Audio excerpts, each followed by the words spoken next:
As good as it may taste, sugar is not your friend. It may feel like your friend when it comforts you, due to the beta endorphin rush in your brain, but sugar is really your enemy.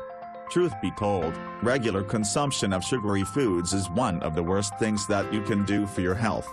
Modern scientific research has shown us, beyond a shadow of a doubt, that sugar in your food, in all its myriad forms, is taking a devastating toll on your health. Take a look at the sugar consumption trends over the past 300 years. In 1700, the average person consumed about 4 pounds of sugar per year. In 1800, the average person consumed about 18 pounds of sugar per year.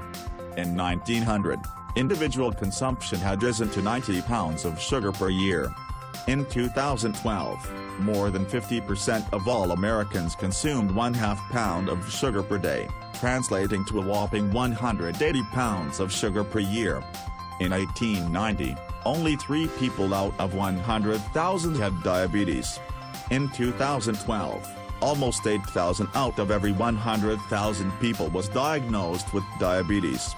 Beating our addiction to sugar, the sugar rush has been targeted at our children. American children are consuming about 10 times as much sugar as they were in 1900, especially in the form of high fructose corn syrup, HFCS, which is the average American's greatest source of calories.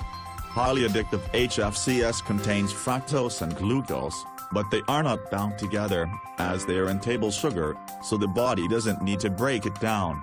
Therefore, the fructose is absorbed immediately, going straight to the liver, which turns it into fat, VLDL and triglycerides. According to Dr. Joseph Mercola, fructose also tricks the body into gaining weight by fooling your metabolism. It turns off the appetite control system. Fructose does not appropriately stimulate insulin, which in turn does not suppress ghrelin, the hunger hormone, and doesn't stimulate leptin, the satiety hormone, which together result in your eating more and developing insulin resistance. This process also suppresses the immune system. But just because you avoid HFCS doesn't mean that you're in the clear. Excess intake of all processed sugars results in compromised immune function, decreasing the white blood cell's ability to destroy bacteria, obesity, and diabetes. And if that's not enough, keep in mind that sugar is highly addictive. That's right. Dr. Serge Ahmed of Bordeaux, France, has been working with rats and giving them the choice between cocaine and sugar. Guess which one wins, time and again? That's right. Sugar.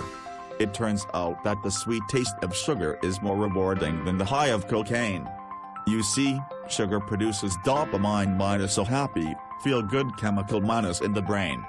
People get addicted to eating sugar, whereby they need it to feel normal and they undergo withdrawal if they cut sugar from their diets.